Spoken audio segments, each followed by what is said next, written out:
I spoke with Dewanda a few days ago, and she brought up that you're a very collaborative filmmaker, and I really love seeing these films and talking to directors where you can see they clearly take input from their actors and they come up with ideas together. So can you speak to kind of just your mindset going in and wanting to be collaborative with all the members of your team? I mean, I love filmmaking because it's collaborative art. I teach short filmmaking in my hometown. I've been doing it for 20 years. I do it every fall. And one of the things I say to my filmmakers, I say, listen, you just want to execute what's in your head, then you should write a novel. You should be an oil painter. What's amazing about filmmaking is that all these creative people come together and they all contribute things to this stew that we're making.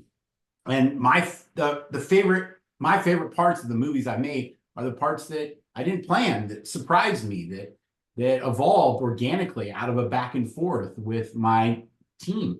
And so I think you'd be crazy not to lean into it because you have all these creative people participating. Like, why wouldn't you want the best ideas? You still have to understand your roles. The way I describe my job as the director is I say, hey, come to the party, contribute to the stew.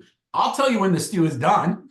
I'll tell you when it needs a little more pepper, but I want you all throwing in your best ingredients because that's how we're going to make something that will be bigger and more interesting than any one single person could imagine.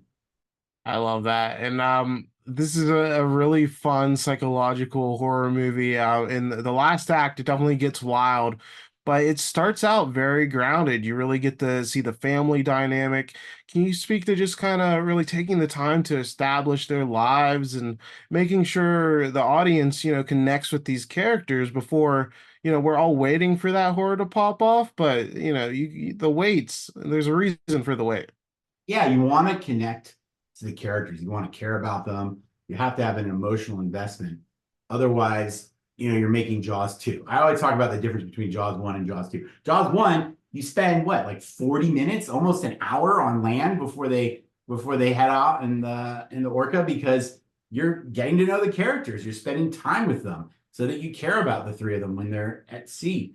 Another example, it's not a horror movie, but I was rewatching Taken, the Liam Neeson movie the other day, and there's 30 minutes before she gets grabbed, right? But the reason why Pierre Morel did that, Luc Besson did that, is because they wanted to give the audience time to connect to the characters, to invest in the relationships. So when it does start to pop off, there's emotional stakes. And you have a great twist in this movie. My theater went it was such a shock when they find out the bear wasn't being seen by everybody. And when you're doing like a big twist like that, that's a risk. And so I was curious, how was it when you first test screened it and you saw, oh, thank God this actually is worked because you could easily see something where if like the breadcrumbs weren't laid out or maybe it was made too obvious where it wouldn't connect, but thankfully it paid off here. Yeah, I mean, honestly, the first test screening it didn't. We Oh had gone wow. really too much. There was too much information. I shot a lot of footage of the bear not being there. Like almost every moment when someone else was in the room and Alice had the bear, I would do a quick take of her miming holding the bear. So we had a lot more material.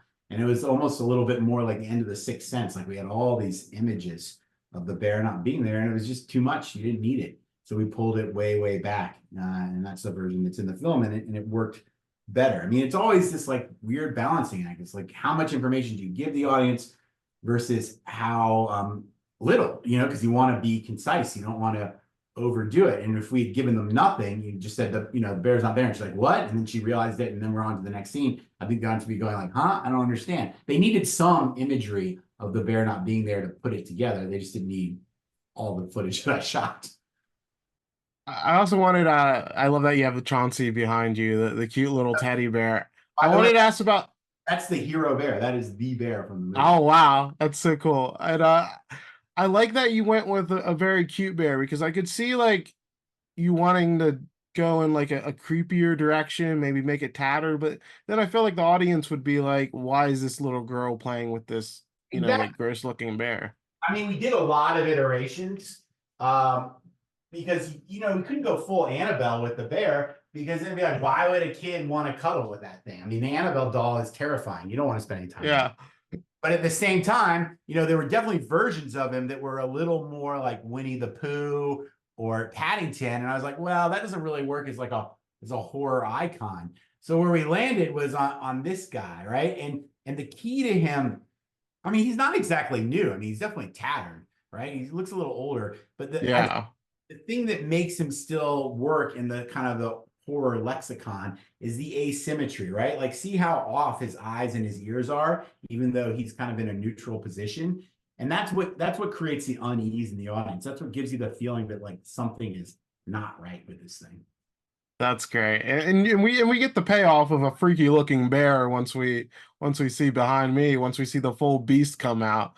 So Yeah. that's fun as well. And I was curious. You've done a lot of PG-13 horror, and naturally that is restrictive in a way, but it also these types of restrictions encourage you to think outside the box, and you still have so many other ways to get scared. So kind of how do you feel about working within the PG space? Because, I often hear that, any restrictions kind of make you more creative and you look Yeah. for other ideas.